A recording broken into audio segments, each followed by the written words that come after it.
স্বামীর অনুমতি ছাড়া স্ত্রীর বাহিরে যাওয়া সম্পূর্ণরূপে নিষেধ। কোন স্ত্রী যদি বাহিরে যেতে চায় তাহলে 100% স্বামীর অনুমতি নিতে হবে।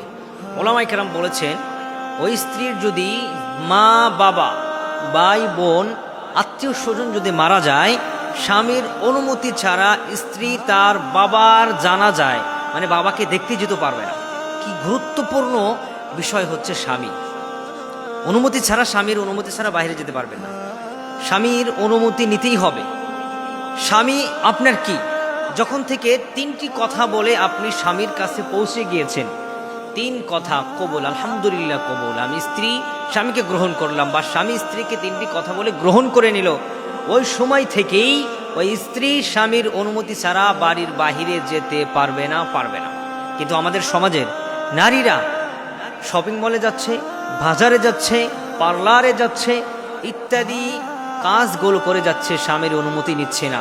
বরং স্বামী যদি অনুমতি নিতে বলে, স্বামীকে উল্টা বকা বাজ্জি করতে শুরু করে, স্বামীর সাথে খারাপ ব্যবহার করে। প্রিয় বোন, এই কাজ যদি আপনি করেন, আপনি আল্লাহর হুকুমকে অমান্য করলেন, আপনি কিন্তু আল্লাহর কাছে জবাবদিহিতা